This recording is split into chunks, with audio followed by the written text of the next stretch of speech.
Hello, and welcome to another episode of Wheel of Horror, the podcast where two best friends spin a wheel once a week. It chooses the movie or the topic, and they discuss it.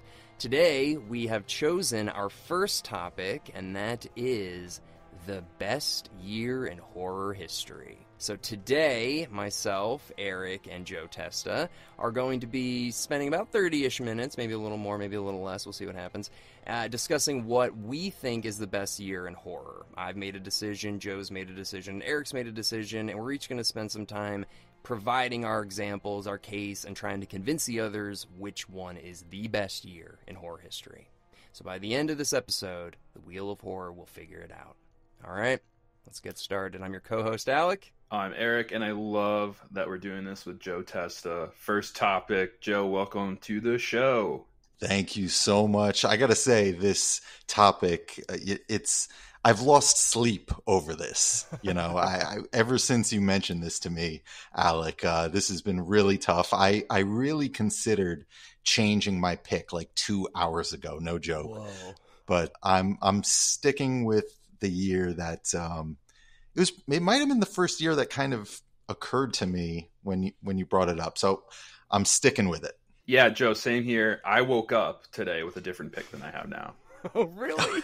Yeah, no, I really I went down more of a rabbit hole today, and I was really in between 2 years, and we'll get into it. Who should go first? I think, Joe, since you're the guest, you should go first. All right. So why is it 1996 when Scream came out?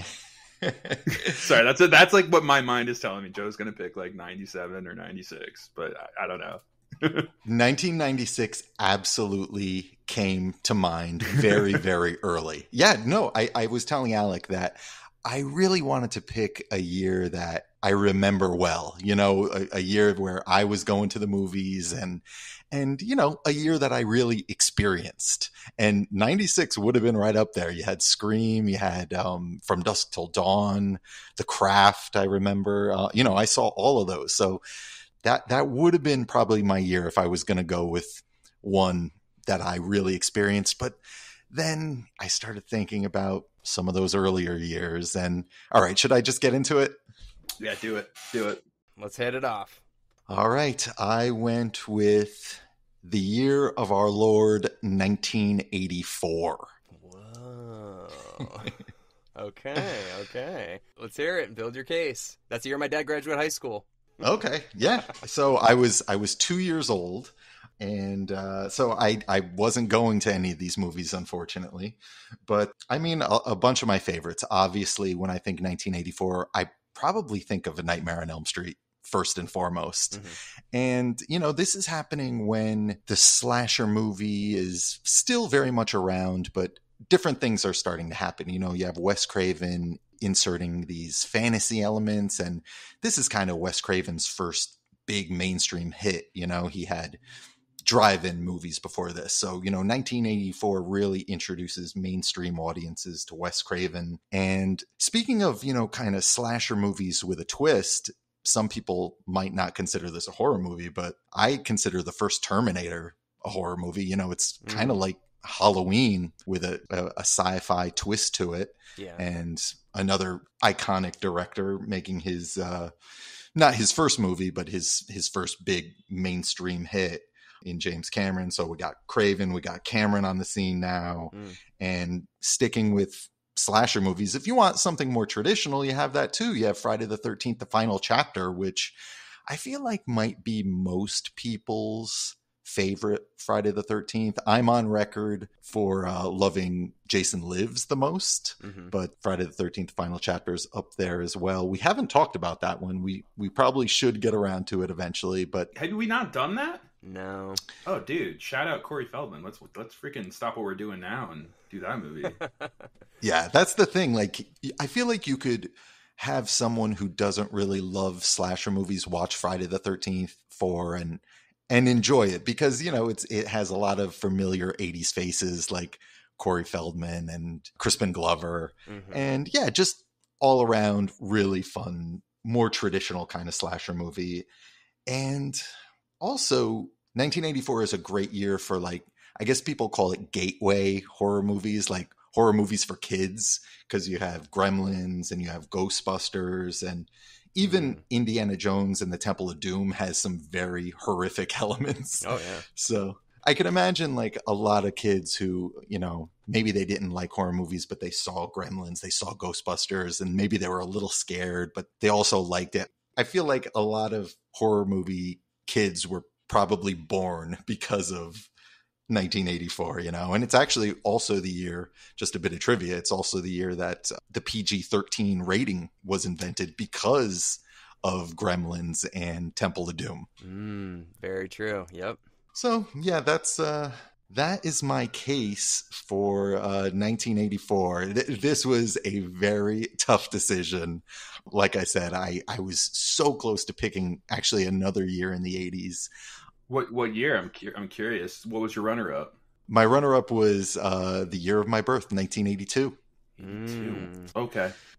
Just to throw a couple titles out there, you had The Thing, you had Creepshow, you had Poltergeist. So honestly, I really did almost no research for this because I just knew I would overthink it. And, you know, just 1984 came to me really early and I started thinking about it. And I was like, you know what? I'm going with that.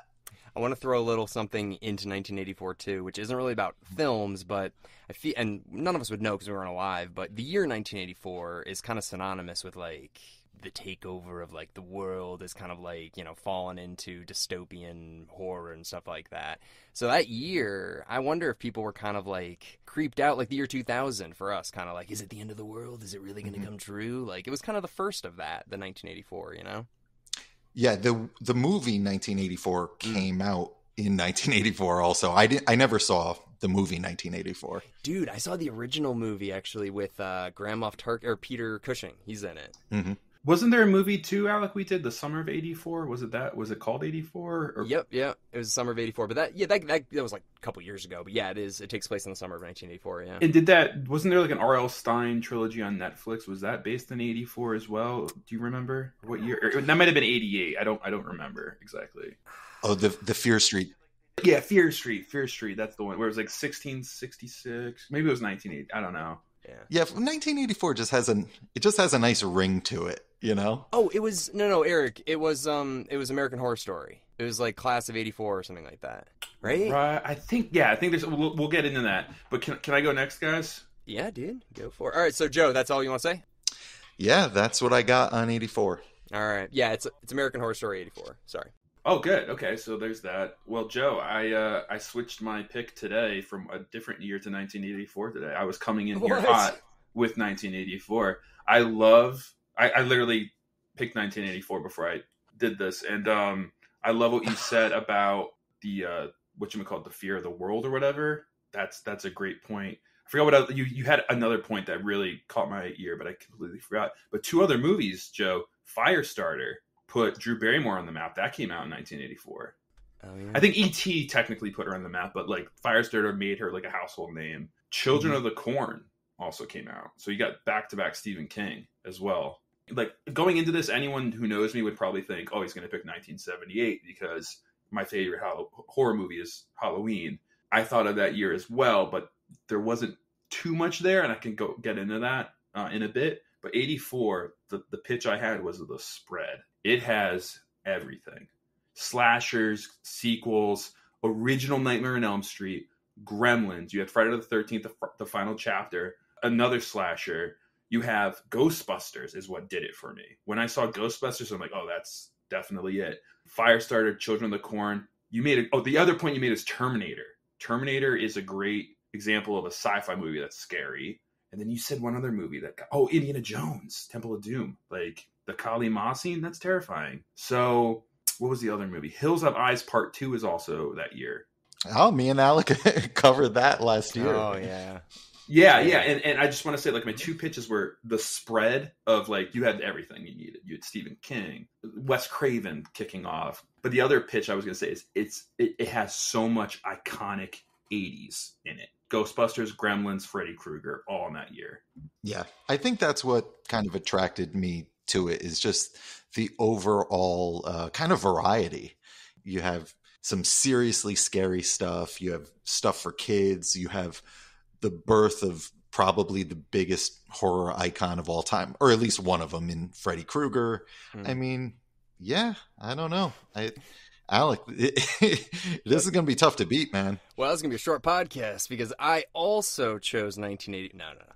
No, you did. I was going to say, wow, we suck. But Eric, I knew that you chose 1984 when you said to Joe, Corey Feldman, dude, and you called that out because I'm like, I know he hasn't watched that movie in a long time. I knew that the second, because I was like, I don't think he's watched that in quite a while. See, the only way he would know that if he was doing his own research on it. I really am mad you went first, Joe, because like, I don't know if anyone can tell. I was stumbling over my thoughts that you've already said. It's like someone who does a presentation at school and like the person just rocked their presentation and you just come in and do the same thing and suck. That's what I just did.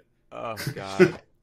I did mention at one point to you guys, should we tell each other what years we're picking in case this very thing happens? Well, and I think, Alec, you said, oh no, that's not going to happen. I mean, there's 100 years. I didn't want to lie. I woke up today with a different year. Do you want to hear that year? But I'm going to stick with 1984. That's my vote. But my other year, I don't want to take it away from you, Alec, if it's your year. So you go first, and then I'll tell you my runner-up. How about that? Yeah, I've got a runner-up too, but this is my year then. We'll do that. Honestly, I think I have a pretty good case for this year. This is not by any means one of my favorite years, like for any of these reasons, but I think collectively as a year, I think it was really important. So that's kind of my angle on this. So I chose 1999. I'm going to give you the reason why. Whoa. I was not expecting that. Yeah. So I kind of went through just every movie that came out that year, and I was like, you know what? There's quite a variety in the films that came out. And I'm going to just kind of run through them, and I'll kind of give the reasons why afterwards. But we've got Audition. Actually, I'll just give the reasons why as we go. Audition was that Japanese horror film that I think really was kind of like, it was Ring, The Grudge. There was a bunch of them that came out around this time. And this is the one that's kind of based in reality. And I think it was just like, I've never seen it, but I really am scared. I want to watch it. Eric, I know you and I have been talking about it for years, but it's a movie that I'd really like to see. No, I was just going to say, we just talked about Audition on the last week. The last house on the left. That's small world, man. I know. So we get kind of more of an introduction to Japanese horror. Then we get the Blair Witch Project, which is obviously huge, found footage revival, massive success in horror that kind of was reminiscent of older horror films where it was a very small budget, but it was like the biggest box office hit, which I love. You know, Halloween did that, Paranormal Activity did that. So many horror films are kind of notorious for having small budgets and, you know, huge returns, so I like that. Then we get into the creature features, which 1999 was a great year for creature features. So we get the revival in 97 with Anaconda, but then in 99 we get Bats, Deep Blue Sea, and Lake Placid. So I think it was three, you know, okay creature features, but pretty good use of CGI and a nice way to kind of have like that summer of creature features, which I liked. Then we get into the remakes. We get into The Haunting, The House on Haunted Hill, which are two of those... or one of them was a Castle, the William Castle remake, and then the book rendition of The Haunting that became a film. We then get into comedy horror with Idle Hands. I don't know if you guys have ever seen that with Seth Green and, Devon Sawa, which I thought was pretty funny. It's, you know, it's comedy horror. Then we get into a couple of the stretches a little bit before I hit the huge one home. A couple stretches. We've got The Ninth Gate with Johnny Depp, which is about hell. It's a little spooky, but I wouldn't really say it's horror. Got The Bone Collector, you know, another one kind of spooky. And Wild Wild West, you know, just horrible acting. So moving into my last 2 points here really quick. Got a little bit of Stephen King. Not a great year for Stephen King, but we still get a little bit. We get The Storm of the Century, the Stephen King miniseries. We get the long-awaited sequel to Carrie, The Rage Carrie 2. And of course, who could forget Children of the Corn 666, Isaac's Return. Oh, I see what they did there. So, my final point, though, I think, Joe, I'm just going to do a little nod to you. Obviously, we get the blockbuster horror with Sleepy Hollow. So we get a little Tim Burton with some more Johnny Depp in there. And then my, and of course, The Mummy, guys. What are we talking about? I mean, it's more action, but, you know, it's still a remake of a classic horror film. And my final point, 1999 to round it out. Of course, we get The Sixth Sense. It's an Academy Award winning, probably the most talked about movie in a year full of humongous releases in 1999. I mean, it's just a massive film, and I think it really put horror back on the map. And it was a nice way to start the 90s with Silence of the Lambs and end it with Sixth Sense. So that's why I think 1999 is the best year in horror history. That's a really good year. Yeah. I didn't even think of that one really until I was just looking up on my phone as you were talking about it, and I knew you were going to say Sixth Sense last. I was like, I hope he says The Mummy too, but and also like you mentioned, She's All That. Was that the movie you mentioned? Wild Wild West. Wild Wild West. Ooh, both of those movies very scary. You get the spider. Yeah, the spider, the spider. Yeah, it's very scary. Well done. But the only thing it's missing is slashers. There's really no slashers in 99. I'm so glad someone picked a 90s year, because just hearing you go through that list brought back so many memories. Like I probably saw 80% of those movies in theaters, and oh my God, so many memories. Actually, one I don't think you mentioned from 99 that I really loved. Maybe you did mention it. Stir of Echoes with Kevin Bacon. No, I did not. I don't even know what that is. It came out. It was a kind of a ghost story that came out pretty soon after The Sixth Sense, and I feel like The Sixth Sense just kind of overshadowed it. But that was just one I really loved around that time. Yes, House on Haunted Hill. I mean, yeah, so many good ones. Really good pull. I mean, 99 is just such a great year for movies in general. When I think 99, I think The Matrix.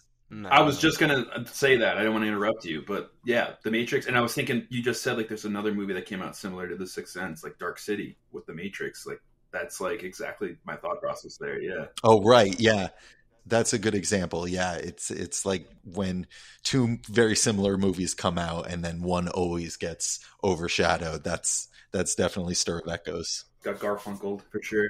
Mm-hmm. Oh, and an American Beauty won Best Picture in 99, and Kevin Spacey's pretty scary nowadays. Just saying.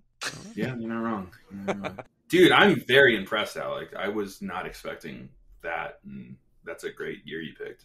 I just, because I wanted to, like, obviously I looked at each of them, all of the horror films, and I was like, I want to build, like, a narrative around the variety that came out that year. And, there's not going to be, like, those heavy hitters like Friday the 13th or Nightmare on Elm Street or any of, like, those modern classics, but I like those years. But do you guys, do you want to do our runner-ups? Yeah, you go first, Alec. You go all first. Right, we'll Tarantino this now. All right. So really quick, I'll just run through it. So my runner-up was 1980. And the reason I chose 1980 was for kind of similar reasons. So we got a creature feature. We get Alligator, which I haven't seen, but it looks kind of just like a Jaws ripoff with an alligator. But hey, I'd like to see it. We get a banned horror film with Cannibal Holocaust. So it's like, oh shit, like horror's like banned in countries. People are going to jail. Like it's the directors went to jail. Get a couple masterpiece horror films with The Changeling and The Shining, obviously, like two just masterpieces of haunted horror houses. John Carpenter's coming back after Halloween with The Fog. Love that. Friday the 13th, I think, was a great way to kind of just be like, okay, we're taking the slasher genre and we're making it mainstream and we're doing it every year. So I thought that was a nice way to kick it off. You got The House on the Edge of the Park, which is kind of like the continuation of sexploitation into the 80s. So it's continuing on that, like, I Spit on Your Grave and Last House on the Left from the 70s. It's like, hey, we're going to push it into the 80s a little bit, but, whatever. We'll see how far we can go. And then you just got a nice couple slashers, too. You got Maniac, New Year's Evil, and Prom Night and Terror Train. So I thought that was a pretty solid year, though. That was one of my choices, dude. Yeah, I was looking at, that's like up there. That's a great year for horror, no doubt. No doubt. And Alligator, dude, have you never seen it? No, never seen it. Bro, we got to add that one on the wheel. That one's a fun one. That one's fun. I think it's even better than Lake Placid, dude. It's crazy. Alligators and bats. Those will be our creature features. I haven't seen it in like 20 years, but I remember like they flush an alligator, baby alligator down the toilet or something, and it ends up in the sewer. It's insane, dude. It's insane. Well, Joe, I've never seen Maniac, though. That is a slasher, right?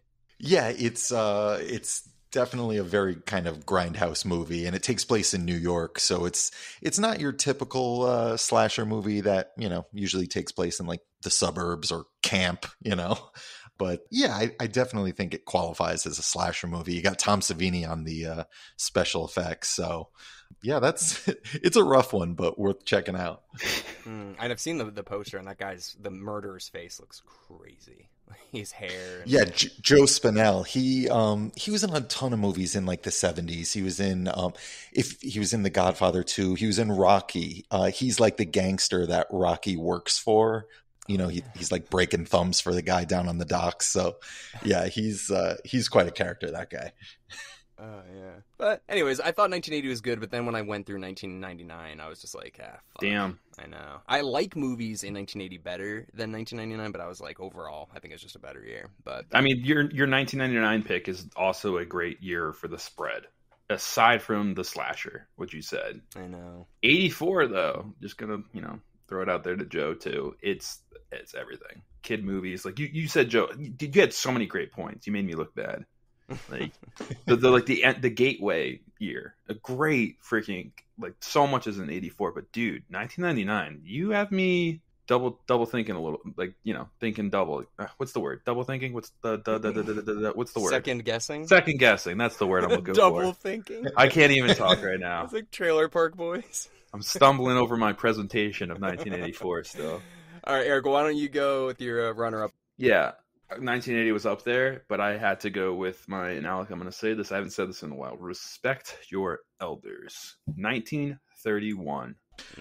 That crossed my mind too, Eric, and I'm glad someone's shouting it out. So go for it. So there's to be fair, obviously there's not a ton of horror movies because there's not a ton of movies being made. Like, you can't look at 1931, the amount of movies being made compared to 1999. Like, there's way less. But 1931 had Dr. Jekyll and Mr. Hyde, Frankenstein, and Dracula. Frankenstein and Dracula especially, that's like Iron Man. You are setting off the spark to Universal monster movies. Obviously, The Phantom of the Opera, I think, was the first, technically, which was a few years before. But those two, Frankenstein and Dracula, same year, and just kicking off Universal monster movies for literally 2 decades, which is pretty much Marvel movies in comparison. You got to respect that in general. You have Boris Karloff, Bela Lugosi, historic, iconic. We did Ed Wood about Bela Lugosi. We've done Frankenstein with Zach Zatet on the podcast. Like, amazing. Both are books, novels. Dracula, Bram Stoker, Frankenstein, Mary Shelley. Amazing. Iconic. Some of the biggest lines in Hollywood too. It's alive, and Dracula, I never drink wine, or children of the night. I mean, it's going to live for another 100 years easily. It's just going to be here in 100 years from now. It already is. It's 100 years later. We're watching these movies. Yeah, I'm really glad you mentioned 31. See, this is why I didn't let myself overthink this too much, because I started to think, well, is it the most important year in horror, or is it my personal favorite year in horror? And I just knew I was going to, like, just torture myself. So 1984 came to me pretty early, and I'm just like, you know what? I'm sticking to that. And I already said my backup was 1982, and you got The Thing. I mentioned Creepshow, Poltergeist. There were some other ones too. Obviously, just a great year in general for movies. You had Blade Runner that year. I think you had like First Blood and Conan the Barbarian. Kind of an iconic year for action movies. And I haven't seen it, but Alec, you recently saw The Entity. I think that was an 82 movie. Yeah, it's so weird. They like filmed it in 81 and it came out like in certain markets in 82 and certain markets in 83. So it's kind of a mess, but let's say 82. Yeah. Okay. But yeah, no, that is a really amazing film, which I think got super overlooked. Yeah.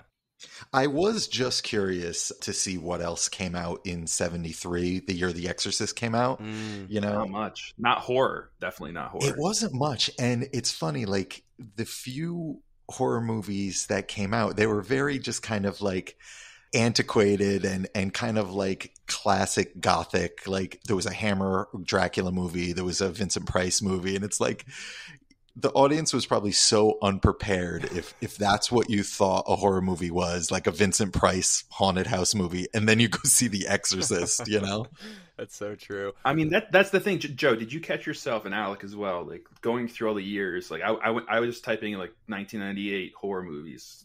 And I just looked at movies in general too. And like 84, The Terminator, she popped up. I didn't see Indiana Jones, but The Terminator had me think too. Like, oh, it's kind of scary. Mhm. But like say like 1985. Imagine it had like. Or no, 1984. Imagine it had like one more big movie, like The Exorcist, or like for you, Joe, Creepshow. If it had Creepshow, you're like, if 84 had Creepshow, no brainer, right? Like, or The Thing, you'd be like, that year is absolutely stacked. Like, I feel like 1984 is just missing one more heavy hitter. It's like so close to being like, yes, this is the year. You know what's crazy too is I think Gremlins and Ghostbusters came out on the same day. Oh my god, that's insane. Yeah. What kind of studio is like, yeah, this will work. Two massive competitors, like exact market. Like, oh yeah, and they were both huge hits. Yeah. Oh yeah, you're right. Actually, it worked. Right, and they're both huge hits. They both became classics. I don't know. I guess it was just such an embarrassment of riches back then. You could do it now. Months go by and I debate going to the theater, but back then it was just, you see some of those old marquees. There's a famous one, or one that makes the rounds on social media a lot. I think it might be like 87. It's like Predator and Full Metal Jacket, and it's just amazing. I love that so much. When I see stuff, you're just like, God damn, that was that weekend. That's how the movies are in theaters that weekend. Oh my god. One thing I do want to say, almost like in defense of 1984 against 1999, I think kind of what you were saying, Eric, about like, there weren't a lot of movies that came out in 1931. It's the same thing in 1984. Like, horror hadn't really become mainstream like it really had by the time 1999 came out. So there was a larger demand. There's more people. There's more movies being made. So like 1999 obviously couldn't exist without 1984. So I do want to say, take that with a grain of salt, knowing that like the demand was higher, so there's going to be more hits. Yeah, I agree. And I'm a 90s kid, born in 1990, was watching all these movies by the time I was 9. I watched Scream. We've seen them all, Alec. We probably shouldn't have, but we did. 84 though. The 80s are so cool, much cooler than the 90s, dude. Just so much cooler than the 90s. I don't know what it is about it, but 84 is just iconic. Freddy, Gremlins, Ghostbusters, Drew Barrymore and Firestarter, Children of the Corn, Stephen King, another knocked out of the park film of his. Yeah, that's the year in my mind. Okay, so we've made our decisions. We're gonna. You have two. You have 2 votes for 84, right, Joe? You're 84 still, or are you switching teams right now? I want to commend. Oh no! I want to commend Alec on a job well done. I think that was a really good pick. Yeah, I never would have thought of it. But really nice pick, brought back a lot of memories. So many good flicks back then. I didn't appreciate it at the time, but looking back, yeah, really good. But I have to go with Eric's pick of 1984, I think. He convinced me. All right. Yeah, was it Gremlins? Gremlins did it? I think it was Children of the Corn. Yeah, that was it. Hills Have Eyes Part 2. No. Corey Feldman? Was it Corey Feldman? Oh my god. Yeah, all of the above. Any other honorable mentions, or do we got to wrap it up? Well, I mean, I'd like to say my pick. Yeah, go. Mm-hmm. I'm gonna stick with 99, even though I prefer almost every single movie that came out in 1984 to the 1999 one. I just think for that year in total, I don't know, actually, fuck. There's so many iconic characters from 1984 that it's like, you just see a lineup of them. You're like, oh, I'm happy, I'm excited. It wouldn't be the same in 1999 with the horror movies I mentioned. Like, got like the kid from Sixth Sense and like a bat. You're like, I don't know, it's not the same. Mummy's huge, dude. Mummy's a huge movie. Don't knock it. Mummy's really good, and Sixth Sense is so good, but yeah. House on Haunted Hill has always been kind of a, I don't want to say guilty pleasure, but just kind of one that maybe isn't a classic, but that I go back to often, and one me and my friends loved. Oh, dude, that's what I feel about like Deep Blue Sea too. Like, I know it's not good, but I love it. Oh, I dragged my poor grandfather to Deep Blue Sea. Well, in your defense, Alec, yeah, dude, Deep Blue Sea. I mean, that's the most recent shark movie. Besides, the Meg, and there's a bunch of other movies now. But like in the '90s, like there was no shark movies being made because Jaws just dominated. Second best shark movie. I'm dying on that hill. Whoa. Aside from Jaws, all right, Jaws 2. Jaws 2 is better. Yeah, Jaws 2 is Yeah. Sorry. decent. Jaws 2 is better. Jaws 2 is better. Yeah, no, you can make that argument. Maybe we'll do best shark movie on the Best next shark topic. movie. When Shark Week happens, we should do best shark. Oh my god! And no Jaws. You can't have Jaws. You Obviously, just can't do Jaws. Yeah, But yeah. my other honorable mention, really quick: 1978, Halloween, Dawn of the Dead, Invasion of the Body Snatchers. But it's missing so much. You got 3 really good movies. Dawn of the Dead's great. Martin too, right? Yeah. Was Martin? That was 78, right, Joe? Actually, I'm not sure. If it is, I mean, that's a good one too. But dude, that's like it though. There's like 4 or 5. But No, yeah, you're right. I mean, the 1-2 punch of Halloween and Dawn of the Dead, and It's then really throw in good. Body Snatchers. Damn, It's a good year. I could have been tucked into that. Yeah. 82. Who said 80 as their runner-up? Was that you, Joe, or was That it was Alec? me. Yeah, that's a good year, man. I'm wearing my Camp Crystal Lake shirt. I don't know if anyone listening on the pod can see, but so yeah. no one at home can see it, but I am wearing a Camp Crystal Lake shirt. So yeah. I know. One day we'll get video. For Corey Feldman, sorry. All right, so it's decided then. All right, so by popular vote, 1984 is the best year in horror history. You heard it here first, folks. So Ding ding ding ding ding ding ding. And that is not, subjective. That's It's in objective stone. fact. It's in stone. You heard it here. We've seen enough horror movies to make this decision. Executive decision.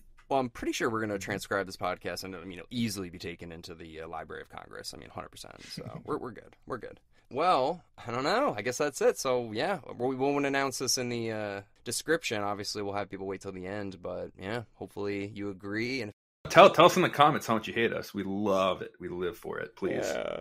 Well, I guess that's it then, Eric. What do you say you spin the wheel? Yeah, let me put my volume back up. Okay, spinning the wheel. I love this topic stuff too. I hope we get another one. Let's see. Spinning. No shit. Phantasm 2. Oh wow. That's such a 180. It's insane. All right, I don't think we have a guest for that one, so it'll just be you and Eric. Or yeah, Eric and I just going back old school. You and Eric. Just you and Eric. I thought you volunteered me for Phantasm Me and too. Joe. What are you doing next week? I don't want to do this one. I mean, it's not the worst pick. Oh no, I'm excited actually. I'm really excited. I love the first one. But Joe, dude, thank you so much for coming on. I know this was kind of, I don't know if this was more work than watching a movie and thinking about it or how you felt about it, but thank you. No, absolutely. It's my pleasure. It was a lot of fun. No, it was actually a lot less work because I told you, I wouldn't let myself kind of overthink this because it just would have been just bad for me and getting no sleep. And so, yeah, I just, 84 came to me and it came to Eric, and I think it was a good pick. Yeah, I think you're right, especially considering both of you guys had it. Like that says something. So, yeah. Yeah, hopefully we have more topics coming up in the future, and if anybody has any recommendations, you can leave them in the comments anywhere. And yeah, thank you, Joe. Thank you, Eric, and we'll see y'all next week with Phantasm 2. And best shark movie.